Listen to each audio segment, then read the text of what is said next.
আসসালামু আলাইকুম শিক্ষার্থী বন্ধুরা, আমরা আজকে একটি নতুন এক্সেলের টিউটোরিয়াল দেখব। সেটি খুবই উপকারী এবং খুবই দরকারি। মনে করুন যে এই যে আমরা ওয়ার্ডে কিছু নাম রেখেছি, আমরা যেভাবে কয়েকটি নাম রেখেছি এভাবে ইচ্ছে করলে আপনি শত শত নাম রাখতে পারবেন। তো আমরা যে কাজটি দেখাচ্ছি সেটা হলো যে ওয়ার্ডে যে নামগুলো রয়েছে, আপনার কোনো ইন্টারভিউতে অথবা আপনাকে কোনো কাজে দিল যে আপনার এই নামগুলো এক্সেলে নিয়ে যাওয়ার জন্য। তো আমরা কি করলাম, কপি করলাম। আমরা এখান থেকে কপি করতে পারি, কিবোর্ড থেকে কন্ট্রোল সি দিয়েও কপি করতে পারি, অথবা আমরা মাউসের রাইট বাটন ক্লিক করে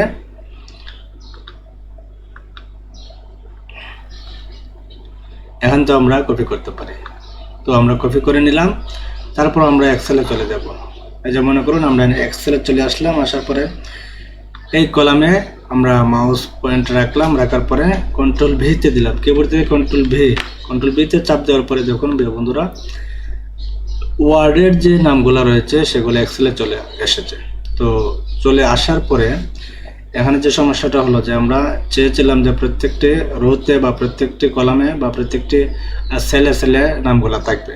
তো এই জন্য কোনো ধরনের টেনশন করার প্রয়োজন নেই। আমি মনে করি আপনারা যদি টিউটোরিয়ালটা দেখেন সহজেই বুঝতে পারবেন। তো আপনার প্রথমে এটাকে সিলেক্ট করবেন, এই সবগুলো নাম সিলেক্ট করার পরে এরপরে চলে যাবেন হোমে গিয়ে যাবেন অ্যালাইনমেন্ট। এই যে অ্যালাইনমেন্ট রয়েছে, অ্যালাইনমেন্টে গিয়ে দিবেন আপনার র্যাপ টেক্সটে ক্লিক করবেন।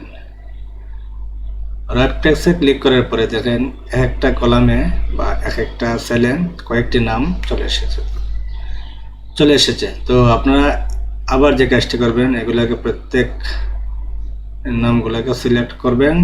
সিলেক্ট করার পরে এখন চলে যাবেন ডাটাতে গিয়ে যাবেন ডাটা টুলসে যাওয়ার পরে যাবেন টেক্সট টু কলামে ক্লিক করবেন।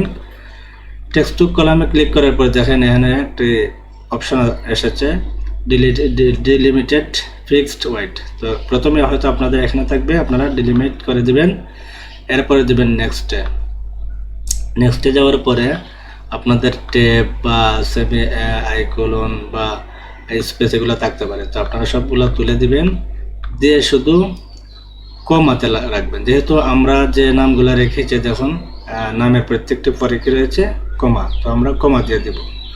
কমা দিয়ে দেওয়ার পরে এরপরে আমরা নেক্সটে ক্লিক করব। নেক্সটে ক্লিক করার পরে এই যে দেখুন এখানে লেখা রয়েছে জেনারেশন, ঠিক আছে। কলাম ডাটা ফরম্যাট আমাদের কি জেনারেশন, ঠিক আছে। তারপর আমরা ডেস্টিনেশন দেব যে আমরা এই নামগুলা কোন সেল থেকে বা কোন কলাম থেকে শুরু করব। তো আমরা প্রথমে এটাতে ক্লিক করব, এটাতে ক্লিক করার পরে ওই সেলে আমরা ক্লিক করব। এরপরে আবার এখানে ক্লিক করে চলে আসবে আমরা আমাদের এই অপশনটাতে। আসার পরে আমাদের এখানের কাজ শেষ, আমরা ফিনিশিং দিয়ে দেব।